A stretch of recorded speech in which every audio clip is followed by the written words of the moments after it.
Cilantro. You either love it or you hate it.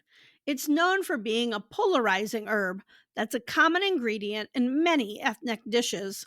Some people find it has a fresh citrus flavor, but according to studies, up to 20% of people think it tastes like soap. It's a genetic thing, kind of like hot chili peppers. Different people have various dominant tastes. As you probably know, cilantro and coriander come from the same plant. A two for one, as you will. The green leaves are harvested and used fresh or cooked. They are quite popular in Mexican dishes. When the plant is left to flower and make seeds, we get coriander, a popular spice in Indian and Asian dishes. Cilantro is easy to grow, either by starting seeds indoors or by direct sowing. You can plant outside after the last frost. Press seeds down about 1 inch and space 6 inches apart. The seeds are kind of like beet seeds in that the husk contains 2 or 3 individual seeds.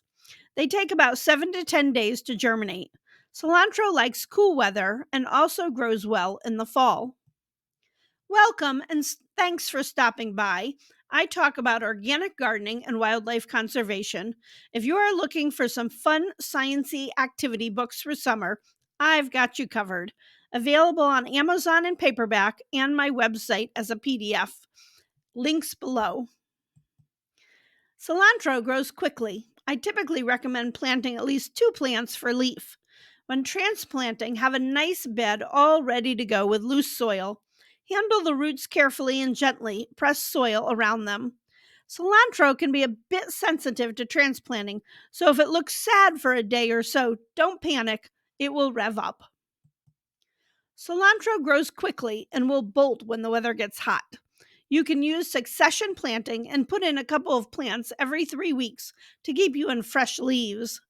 Dig in lots of compost and keep the soil moist.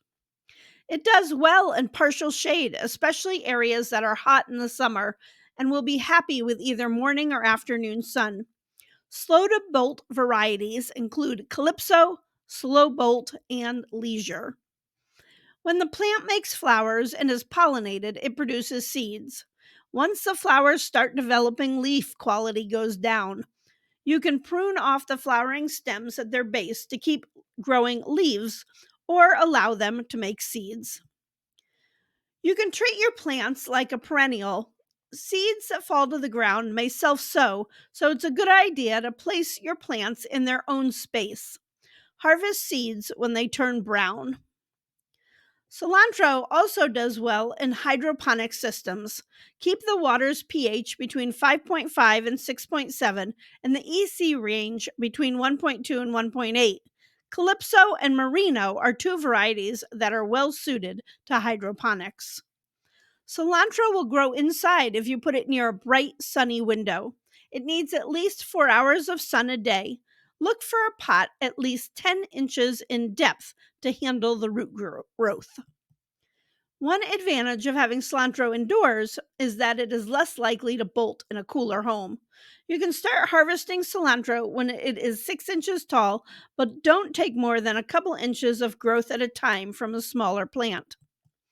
For a mature plant, harvest up to 1/3 of the plant by cutting stems near the base, kind of like a cut and come lettuce plant. You can either freeze or dry the leaves. To freeze, put the leaves in a resealable freezer bag and store them in your freezer. To dry, just hang the plants in a cool, dry place until fully dried, then store the leaves in a resealable bag or container. You can also use a food dehydrator set at a low temp. For the seeds, cut off the seed heads when the plant begins to turn brown and put them in a paper bag. Poke a few small holes in the bag for ventilation. Hang the bag until the plant dries and the seeds fall off. You can then store the seeds in sealed containers. You can also grind in a food mill and store the ground coriander in a small jar.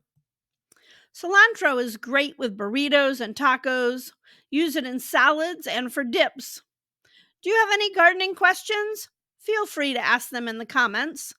Thanks for watching and have a fabulous sunny day.